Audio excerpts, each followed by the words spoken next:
ব্যক্তি লন্ডন গেল, যাওয়ার পর সে তার মন চাইছে জিন্দেগি পরিচালনা করলো। মন চাইছে মদ খাইতে, সে মদ খাইছে। মন চাইছে গাঁজা খাইতে, সে গাঁজা খাইছে। মন চেয়ে সে এদিক সেদিক ঘোরাফেরা করার জন্য সে এদিক সেদিক ঘোরাফেরা করছে। সে সময় মতো ডিউটি করে নাই।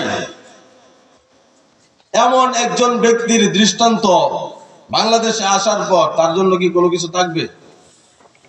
বলতো থাকবে না, তো থাকবেই না। বরং এমন কিছু বিদেশিও আছে দেশের মানুষের কাছ থেকে টাকা নিয়ে চলে। তো যেমনি ভাবে সাধারণ দুনিয়ার মধ্যে প্রবাস জীবনের মধ্যে সময়কে মূল্যায়ন না করলে দেশে আসার পর তার জন্য কোনো জায়গাও থাকে না, জমিও থাকে না, ভালো কোনো ঘরও রাখা হয় না। বাড়িতে আসার পর তার জন্য কোনো সম্মানের ব্যবস্থা থাকে না। ঠিক তেমনি ভাবে আল্লাহ সুবহানাহু ওয়া তাআলা বলেন, দুনিয়ার জীবনে আমি তোমাদেরকে প্রবাসে পাঠাইলাম। এই জীবনের মধ্যে যদি তুমি তোমার সময়কে যদি মূল্যায়ন না করো রে বান্দা, মনে রেখো যখন তোমার জীবনের হায়াত শেষ হয়ে যাবে, যখন তুমি পরপারের বাসিন্দা হয়ে যাবে, তখন তোমার ওই দশা হবে যেই দশা হয়েছিল ওই বিদেশে গিয়ে মন চাহি জিন্দেগি পরিচালনা করা ব্যক্তির। সে যেমন দেশে এসে কোনো সম্মানও পায় নাই, কোনো ধন দৌলত কোনো কিছুই পায় নাই।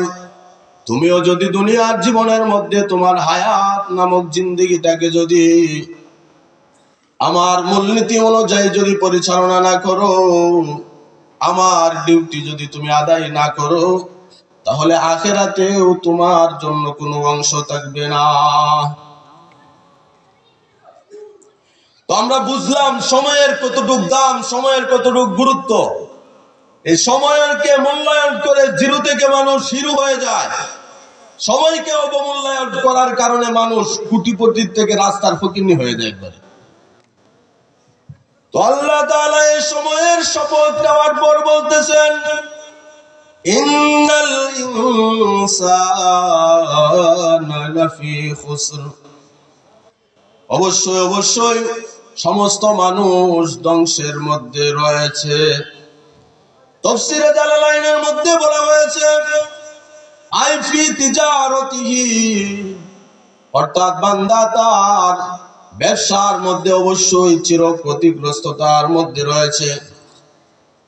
এরপরে আল্লাহ তাআলা বলেন ইল্লাল্লাযীনা, তবে তারা ব্যতীত। এতটুকু বর্ণনা শুনলে তোমাদের মধ্যে একটু আশা জাগে, কিন্তু এর আগে যে মহান মাওলায়ে কারীম বললেন সমস্ত মানুষ ক্ষতির মধ্যে রয়েছে, ওইটা শোনার পর আমাদের অন্তরের অবস্থার পরিবর্তন হওয়ার কথা। আল্লাহ যেহেতু বলেছেন সমস্ত মানুষ ধ্বংসের মধ্যে রয়েছে, সমস্ত মানুষ ক্ষতির মধ্যে রয়েছে, তাহলে তার সন্দেহ করার কোনো অবকাশ নাই। আমার মাওলা যেই জায়গার মধ্যে বলে দিয়েছেন সমস্ত মানুষ ধ্বংসের মধ্যে রয়েছে, অবশ্যই সমস্ত মানুষ ধ্বংসের মধ্যেই রয়েছে। তো এরপর আল্লাহ তাআলা আমাদেরকে একটু খুশখবরি দিলেন, আশার বাণী শুনাইলেন। ইল্লাল্লাযীনা, তবে তারা ব্যতীত যারা আমার দেওয়া 4 দফা মূলনীতি অনুযায়ী চলবে, তারা ব্যতীত বাকি যারা আছে সব ক্ষতিগ্রস্ততার মধ্যে। এই সূরা সম্পর্কে ইমাম শাফিঈ রাহমাতুল্লাহ আলাইহি বলেন যে কোন মুমিন বান্দা যদি শুধুমাত্র সূরাতুল আসর সম্পর্কেই চিন্তা ফিকির করে, তাহলে তার হেদায়েতের জন্য এই একটা সূরাই যথেষ্ট। সুবহানাল্লাহ বলবেন না? সুবহানাল্লাহ। এত বড় তাৎপর্যপূর্ণ এক সূরা, যেই সূরার সম্পর্কে ছাপাই গাইতেছেন 4 ইমামের এক ইমাম, বলতেছে এই একটা সূরাই যথেষ্ট। যদি মানুষ এই সূরা নিয়ে চিন্তা করত, ফিকির করত, এই সূরার আলোচনা শোনার জন্য স্বাভাবিকভাবে বসলেই হবে নাকি খুব মনোযোগ সহকারে বসতে হবে? সময় সংক্ষিপ্ত, আলোচনা বিশাল, এই কারণে মাত্র কয়েকটা কথা বলবো। সবাই এই কথাগুলা মনোযোগ সহকারে শোনার চেষ্টা করবেন।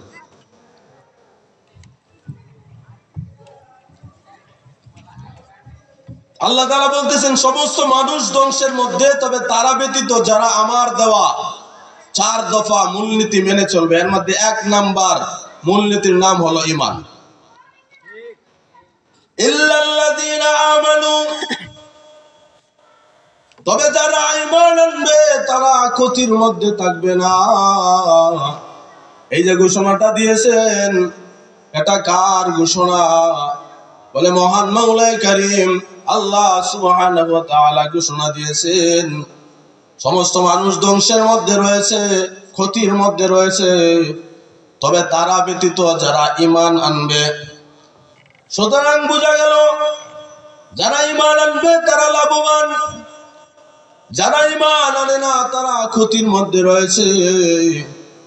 এই সূরার এই আলোচনা থেকে অত্র এলাকার আরো মুসলিম যারা আছে তাদেরকেও আমরা দাওয়াত পৌঁছিয়ে দিতে চাই। পুরা পৃথিবীর যতগুলা ধর্ম আছে সবগুলা ধর্ম ইসলামের সাথে কুলায়া ওঠা সম্ভব নয়।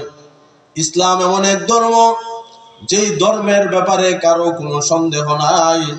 ইসলাম এমন এক ধর্ম যেই ধর্মের মালিক মহান মাওলাই কারীম ওপেন চ্যালেঞ্জ ছুড়ে দিয়েছিল পুরা পৃথিবীর বিভিন্ন ধর্মের মানুষদেরকে।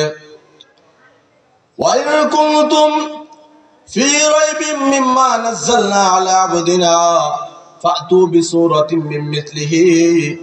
আমি যে কোরআন অবতীর্ণ করলাম এই কোরআন সম্পর্কে যদি তোমাদের কিঞ্চিত পরিমাণ সন্দেহ থাকে তাহলে এর মতো একটা সূরা তোমরা নিয়ে আসো। অমুসলিম ভাইদেরকে বলতে চাই,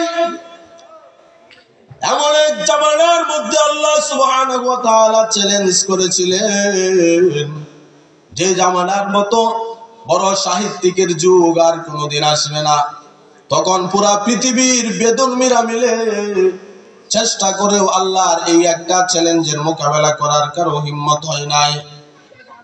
আপনারাও যদি জানেন যে পুরা পৃথিবীর মধ্যে সত্য ধর্ম একমাত্র ইসলাম, আর এই ইসলাম যেহেতু বলতেছে ইমানদার ব্যতীত সবাই ক্ষতিগ্রস্ত, যেহেতু আপনাদের সাথে আমাদের উঠা বসা হয়, এই কারণে মহব্বতের সহিত আপনাদেরকে দাওয়াত দিলাম।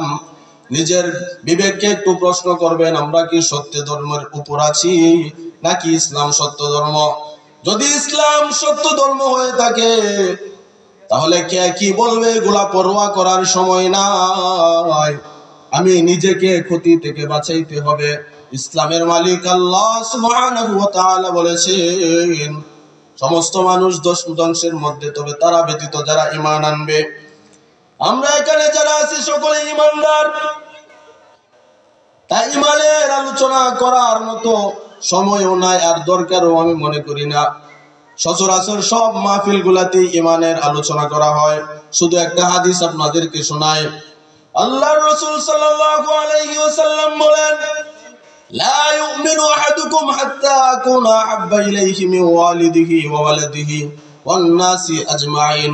তোমাদের মধ্য থেকে কেউ তত সময় পর্যন্ত মুমিন হতে পারবে না। সবাই মনোযোগ সহকারে শুনেন।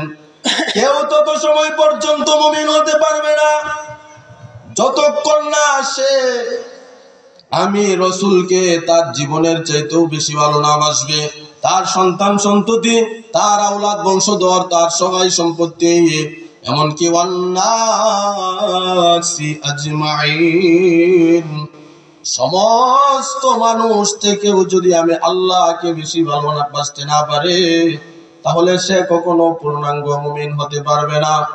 উহুদের সময় মিস্টার ইবলিস ঘোষণা করে দিল কাদ কুতিলা মুহাম্মদ উহুদের জমিনে নিহত হয়ে গেছে। এই খবর মদিনার অলিতে গলিতে ছড়িয়ে পড়ল। তখন একজন মহিলা যার নাম ফাতেমা, সে দৌড়াইতে শুরু করলো। কিছু দূর যাওয়ার পর কিছু সাহাবী তাকে পেলেন, পেয়ে বলতেছেন, ও মহিলা, আওলা গেছে পাগল নেবে, সে কোথায় যাও? গিয়া লাভ নাই, উহুদের জমিনে যে তোমার বাবা এসেছিল তিনি তো শাহাদাত হয়ে গেছেন, গিয়া কোনো লাভ নাই। মহিলা থামে না, আবার দৌড়ায়, আবার ডাক দিয়ে বলেন, ও মহিলা, আউলাকে সে পাগল নেবে, সে কোথায় যাও? গিয়ে লাভ নাই, তোমার স্বামী যে যুদ্ধের ময়দানে এসেছিল তিনি শাহাদাত বরণ করেছেন। মহিলা থামে না, আবার সামনের দিকে যায়, আবার পিছন দিক থেকে বলে, ও মহিলা কোথায় যাও? যাইও না, কলিজায় সহ্য করতে পারবা না, তোমার কলিজার টুকরা সন্তান যে উহুদের ময়দানে এসেছিল রে মহিলা, সেও শাহাদাত বরণ করেছে, গিয়ে কোনো লাভ নাই। এবার মহিলা চিৎকার দিয়ে বলে, রে সাহাবায়ে কেরাম, আমার বাবা উহুদের ময়দানে শহীদ হয়েছে সংবাদ পেয়েছি, স্বামী শাহাদাত বরণ করেছে সংবাদ পেয়েছি, সন্তান শাহাদাতের সংবাদ আমাকে দিয়েছো।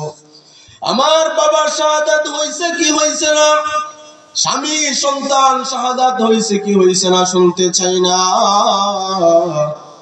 আমাকে সংবাদ দাও, উহুদের ময়দানে মায়ার নবীজি জিন্দা আছেনি। অর্থাৎ এই মহিলার অন্তরের মধ্যে তার বাবার বিরহ ব্যথা কাজ করতেছে না, স্বামীর নিহত হওয়ার ব্যথা তার অন্তরে কাজ করতেছে না, সন্তান হারানোর ব্যথাও তাকে কাবু করতে পারতেছে না। তার মহব্বত সিরিফ একমাত্র আকায়ে নামদার তাজেদারে মদিনা বিশ্বনবী রাহমাতুল্লিল আলামিনের জন্য ছিল। সে চিৎকার দিয়ে বলতেছে, আরে মেয়েরা, আমার বাবার শাহাদাত বরণ করছে এই খবর আমি শুনতে চাই না, আমার স্বামী সন্তান কে মরলো কে বাঁচলো এটা শোনার টাইম নাই, আমাকে সংবাদ দাও উহুদের ময়দানে আমার নবী জিন্দা আছেন। এটার নাম ঈমান। তো যাই হোক, আমরা বুঝলাম ঈমানদার হইতে চাইলে এক নাম্বার শর্ত হলো সব কিছুর চাইতে কাকে বেশি ভালোবাসতে হবে? আল্লাহকে, আল্লাহর রাসূলকে।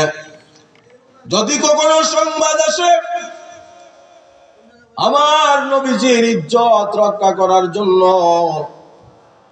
জীবন বাজি রেখে ময়দানে ঝাঁপিয়ে পড়তে হবে, তাহলে মুসলমান আমরা কি আমাদের জানের বয়ে করে বসে থাকবো, নাকি নবীর মহব্বতে জীবন দেওয়ার জন্য রাজপথে ঝাঁপিয়ে পড়ব?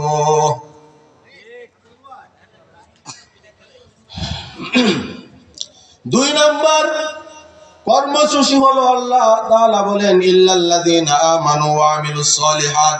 দুই নাম্বার কর্মসূচি হলো নেক আমল। তিন নাম্বার কর্মসূচি হলো পরস্পর হক কথার উপদেশ। তিন নাম্বার কর্মসূচি হলো পরস্পর ধৈর্যের উপদেশ। আল্লাহ তাআলা বলছেন সমস্ত মানুষ ধ্বংসের মধ্যে, তবে তারা ব্যতীত। তারা কারা? বলে 4 গুণে গুণান্বিত ব্যক্তি যারা, তারা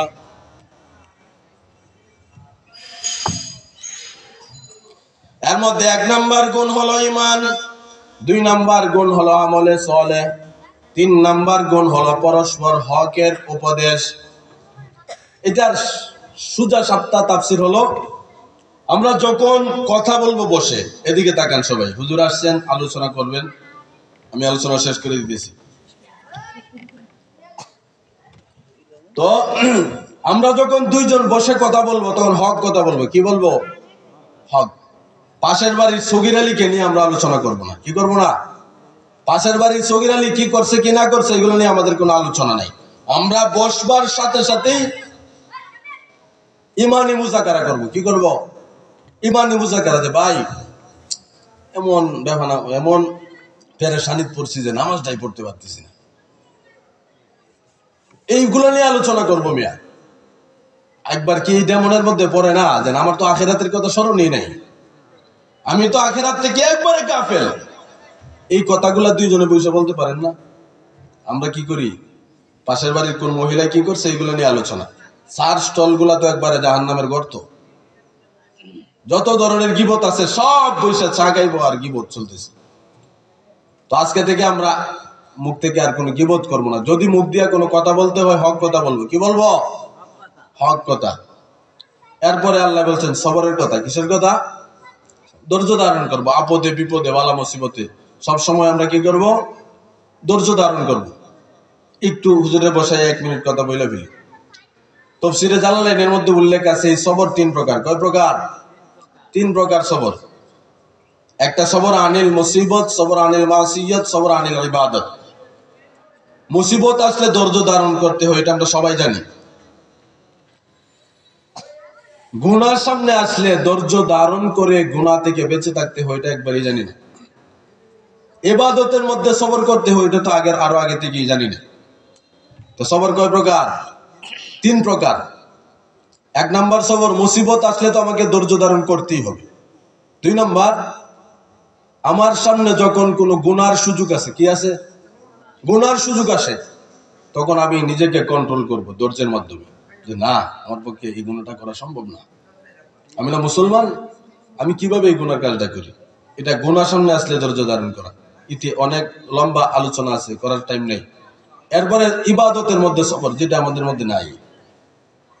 আমরা খেতে ধান লাগানোর সময়ও ধৈর্য ধরে ধরে ধরে সুন্দর করে ধানগুলা রোপণ করি। আমরা বাজার করতে গেছি, বাজারে ধৈর্য ধরে 5টা দোকানে যাচাই আর বাছাই করে এরপরে আমরা আমাদের পণ্যগুলা খরিদ করি।